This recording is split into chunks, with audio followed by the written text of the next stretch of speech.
Cyclone land fall అయిన తర్వాత దాటి వెళ్ళిన తర్వాత రెస్టరేషన్ కార్యక్రమం అనేది చాలా చాలా కీలకమైనది. దానికి ప్రధానంగా పవర్, విద్యుత్ సంబంధించి 11,347 ఎలక్ట్రిక్ పోల్స్ ఆల్రెడీ రెడీ చేసుకున్నాం. 1,210 ట్రాన్స్ఫార్మర్స్ కూడా రెడీ చేసుకుంటాం జరిగింది. 772 రెస్టరేషన్ టీమ్స్ కూడా ఆల్రెడీ ఐడెంటిఫై చేసాం, పొజిషన్ చేసాం. అంటే సైక్లోన్ డైరెక్షన్ బట్టి వీళ్ళు ఎక్కడ ఉండాలి, మెటీరియల్ ఎక్కడ ఉండాలి, ఆల్రెడీ పొజిషనింగ్ కూడా అయిపోయింది. హాస్పిటల్స్ కూడా కరెంట్ అందించాలి యుద్ధ ప్రాతిపదికంగా అనేది ఒక నిర్ణయం తీసుకున్నాం. తగిన చర్యలు కూడా తీసుకుంటాం.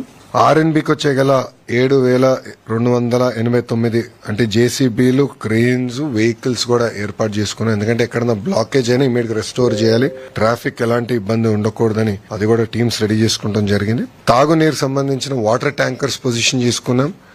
సిపిడబ్ల్యూ స్కీమ్స్, ఎందుకంటే తిట్లీ దగ్గర నేను నేర్చుకుంది అప్పుడు గతంలో పంచాయతీరాజ్ గ్రామీణ అభివృద్ధి శాఖ మంత్రిగా పనిచేసే కనుక కరెంటు పోయినప్పుడు ప్రధాన ఇంపాక్ట్ అయ్యేది CPW schemes.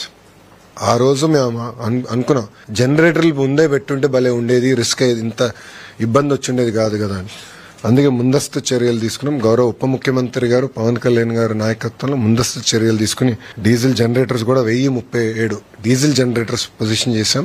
Cell phone towers కావాల్సిన డీజీ సెట్స్ కూడా సుమారుగా 78% సెల్ ఫోన్ టవర్స్ కూడా కావాల్సిన డీజీ సెట్స్ వాళ్ళు ఎయిర్టెల్ కానివ్వండి, జియో కానివ్వండి, మిగతా సర్వీస్ ప్రొవైడర్స్ అందరూ కూడా ఏర్పాటు చేశారు. కావాల్సిన డీజిల్ కూడా పొజిషన్ చేస్తాం జరిగింది. కలెక్టర్స్ అందరు కూడా ఫండ్స్ ఏర్పాటు చేస్తాం. Money is no object. ప్రజలు ఇబ్బంది పడకూడదు అన్న లక్ష్యంతో మేము పనిచేస్తున్నాం.